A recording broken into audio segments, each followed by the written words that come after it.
do dismissive avoidants ever get it? Like, do they ever get to a place of, what did I do? And the answer is yes. The answer is yes. And of course, I can't speak for everyone in the entire world, but I work with people in this position every single day. Let me repeat that. I work with people from this perspective every single day. And I know that they get to a place of not understanding why they did what they did. They will understand that they were in a relationship that felt so good.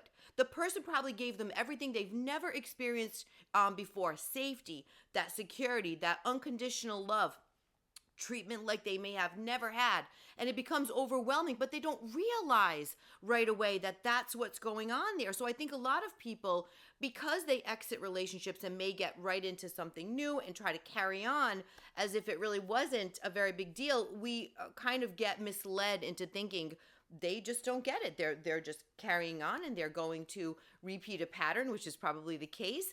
But they absolutely do get to a point, even if they're in a new relationship, where they start to become introspective. So at first, they're really sitting in the space of exiting, putting together pretty good reasons for themselves of why this didn't work out. They'll exit believing that at some level, but then after a little bit of time, they do get to a place of considering, why did I leave? And were those problems fixable? And what's happening? And especially if they've repeated this pattern a few times. And I know that's a tough one, because we have to feel like, okay, where are we in the lineup?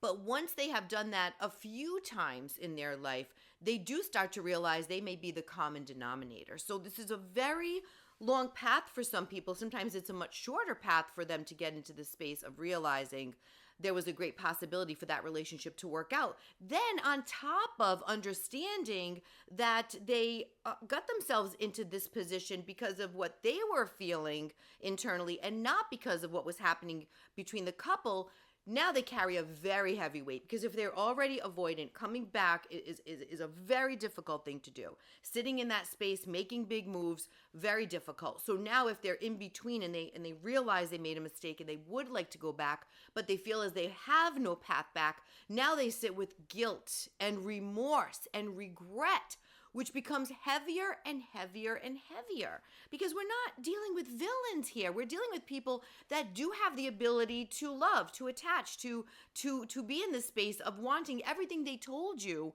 that they wanted. And that's what you saw at the very beginning, before fear kind of got a hold of them. You saw the possibilities, and that's why we're very likely to hold on to those avoidants for as long as we do, because we say, we saw it.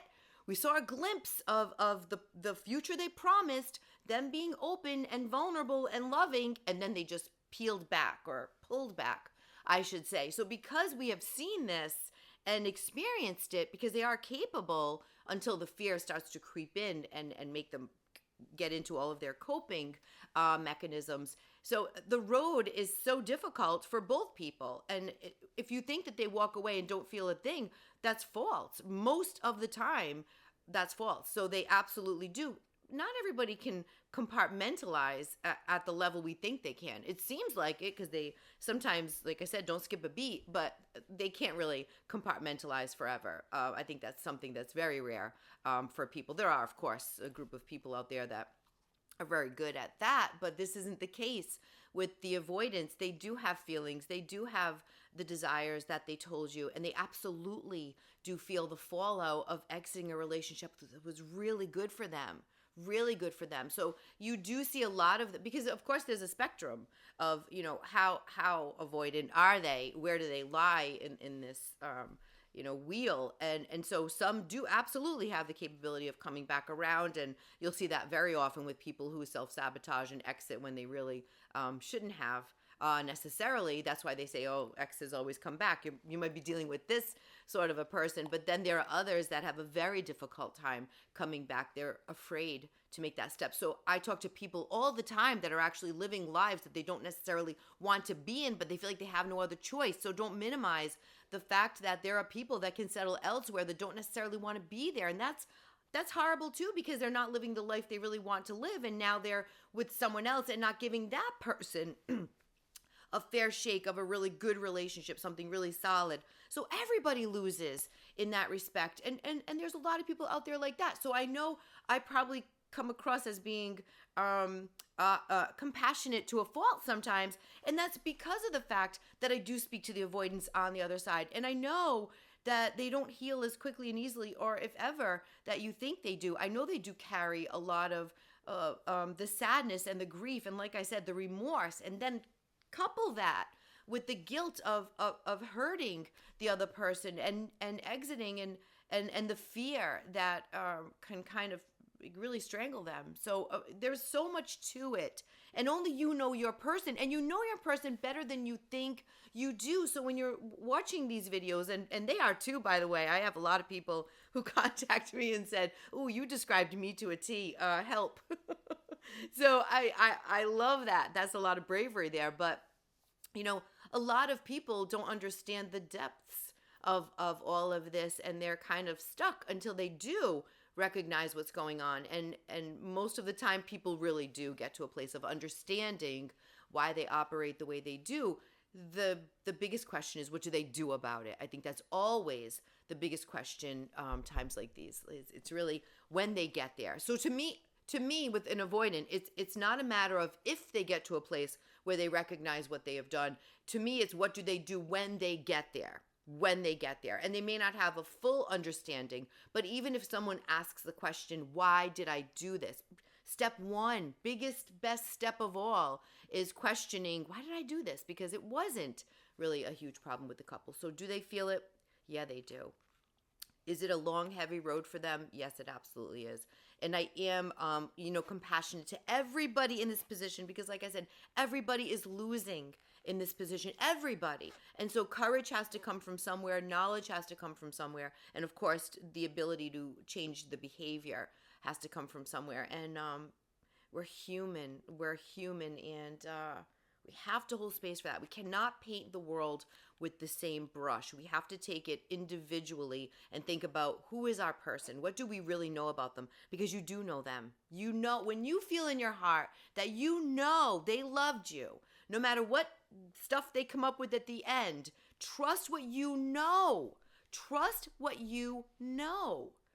And then also say, why couldn't they hang in there? Why couldn't they lean in? What was going on with them? Where did they lack? Where did they struggle? And the understanding is going to bring you to a closure, whether you get back together or not. Really understanding your person gets you there. And with avoidance, I think it's important. I know some people say, oh, just worry about you and yourself and don't try to understand them. I don't believe that. I think that as humans, we have to understand what happened, or else it's this mystery that we're trying to put together. And we spend hours, weeks, days, years trying to figure out what happened. I think we have to create a narrative for ourselves, even if they can't give it to us, so we can get to the other side of it. It's so super important to create the narrative for yourself because you know better than you think you do. Trust yourself, not in crisis, not right after the breakup, because your head is going to tell you all these lies and you're going to be living in this fear and you're going to believe all the worst, like they didn't love you enough and they would have tried harder if you were worth it and all this crap. That's crap. Erase all of those thoughts because those come from fear. Take a bird's eye view of it. Don't be based in fear and look at it logically, and you will come to the answers that you need. I mean, will that help you get back together again? We don't know. But there are so many possibilities on the other side, especially when there's a breakup with an avoidant. More times than not, they're going to get into that space that I talk about where they're reconsidering, what the heck did I do? And how do I fix this? How do we fix this? Then it's a matter of, can they get themselves to that place? So run your own race and know your person and know yourself and give yourself some grace to still be in love and in shock and struggling and going through it when you have a breakup like this. They're not like the regular breakup where two people agree, hey, we're moving in different directions. We love each other, but we don't have the same values and we need to break up. Those painful, but different than going through a breakup with an avoidant, which will just have your head in a tailspin. Oh, God. But hang in there. Take one single day at a time. Do not attach yourself to the outcome. One single day at a time. Just get through today. Just get through today. I hope that helps a little.